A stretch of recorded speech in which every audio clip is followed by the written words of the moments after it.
Neighbourhood Watch, Chapter 3. Old Henley, Detective Superintendent of C.A.D. Guildford, had decided to banish boredom and perhaps Shirin out of his favorite detectives' working hours by urging them to work on some unsolved cases. Laura, who was distracted by one of those cases and the prospect of seeing her brother Nigel pretty soon, after years of not talking, had postponed her visit to Wilbur McCarthy until the afternoon. The first day of a missing person was too early anyhow. Bill's wife, Moira, had finished her urgent pathologist's job earlier than expected and had dropped in by 11 to pick up Shirin. Bill now hung over his desk, rubbing his snub nose with the back of his forearm. He groaned and looked at his watch in despair. Hit and run driving. Old Henley makes my day. Almost lunchtime. Shall we? Laura moved the record of the Pucky bashing case, as the two of them called it, to the end of her desk. Oh dear, yes, we should, absolutely. I will have to go to that school again to find out who thumped those youngsters and if it has happened again. This is the last thing I want to do. You hate schools? Bill asked with an undertone of disbelief. No, I don't like kids who don't talk, Laura was about to say, but held her tongue at the last moment. She nodded instead. I thought you liked school, Bill said with a puzzled gaze. When Laura didn't answer, he went on. Where shall we go? What about the spotted dog? Bill looked out of the window. Great, we can sit outside.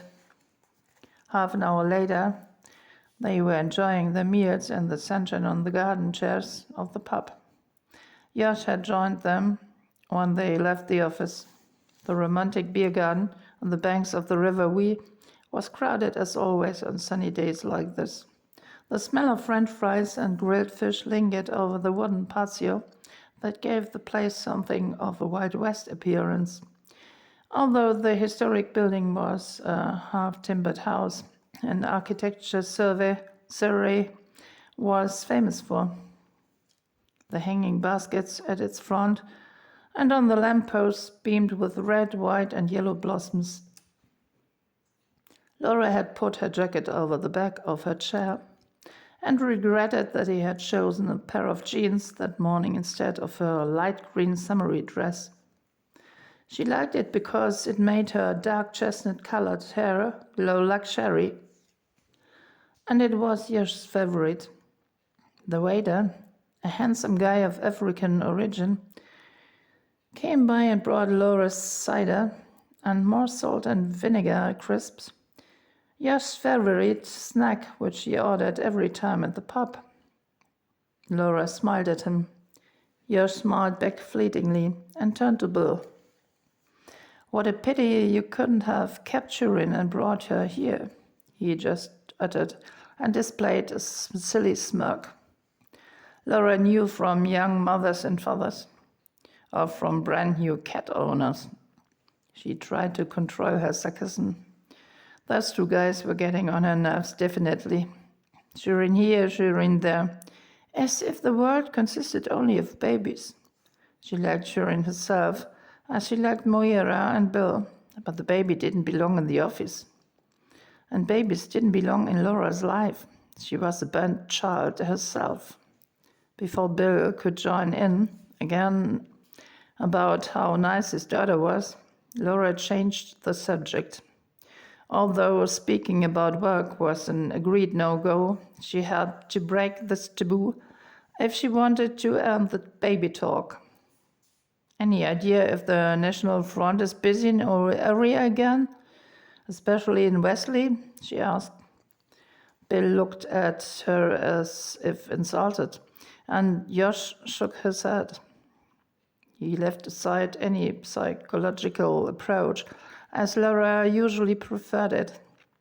This time she would have preferred the indirect psychological method. Josh said, What's wrong with you? We didn't want to talk about business at lunchtime, did we? Oh, come on, Josh. Laura put on her nicest smile and swept a yellow petal from your t-shirt. I don't want to call the newspapers or search the internet to find out what you ought to know from your professional experience. And after lunch, we'll have to visit the son of the disappeared father. You know, old Henley wants results, even if we are already in the summer slump at the moment. You see those beaten up youngsters, and you talk to them every time we get a report, don't you? And you know whether there is a political or a personal motive. Don't let me have to fill out forms just in order to get your cooperation. She patted his hand to take the sharpness from her words. Okay, but this is just an exception, agreed? Laura nodded vigorously. John brushed back his fringe. He needed a haircut. His blue eyes became a bit dull as he concentrated on the subject. They don't talk, those kids, for many reasons. It's not easy to find out whether they keep quiet because they don't want to appear to be wimps, because they really want to protect their offenders, or because they fear further aggression. This is why we have to put those cases aside. You can't solve the problem, even if it's not the DNF, but you must have seen their adverts. There are on the walls everywhere. For your freedom, vote National NF, and so on. The politicians claim England to be a multicultural society, and everybody nods like those stupid dogs in the back of cars for ages now. But nothing has really changed, Bill took over. Just remember Moira and me looking for a house. Both sides of his neck reddened, and he started unconsciously drumming his fingertips on the table. Laura saw Moira's disappointed face again after she had got Bill to return to a house he had seen before and decided would be perfect for their little family to be living in. Moira was pregnant, and the real estate agent, when he saw Moira, had pretended to have secured another contract, although he had promised Bill he would wait. This hadn't been the only bad experience. Moira had been living in England since she was born. She had stayed when her parents went back home to India because she considered England her home country. But she could write a book about a multicultural society that reminded her of Nazi Germany. And since he had fallen in love with his little Indian princess, Bill had made the experience of political clan loyalty. Sometimes it seemed as if Bill suffered even more. Moira, although she was small and seemed frail and fragile, had the heart and inner strength of a guerrilla. So, what would you suggest I should do? Josh shrugged his shoulders. Maybe you can find out what the kids are doing from their parents. Schools are always claiming they have taken over sole responsibility. But how can they? It's only a small part of the youngsters' lives that takes place in school. Often parents know more, especially in different cultures where family plays a bigger role than in many British families. Laura nodded hesitantly. And the National Front? Do you think they are behind those attacks? Josh wagged his finger.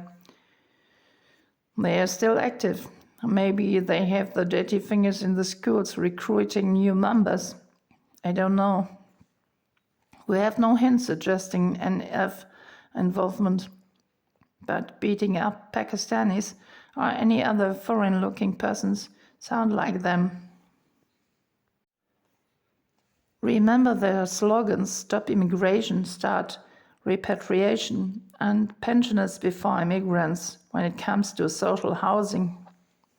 But most of the foreign-looking people are British by birth, Bill exclaimed.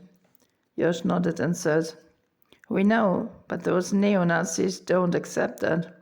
They need somebody to blame for their poor fate. And the more the far-fetched, the better. It keeps them from taking responsibility for themselves and from putting effort into changing the political situation behind the economic conditions. But whether they are responsible for bashing students with non-British backgrounds, we don't know." Laura sighed. She would have to make up her mind whether to go to the school or to see some parents and try to get something out of those silent kids. Talking to this McCarthy boy seemed the preferable choice for the afternoon.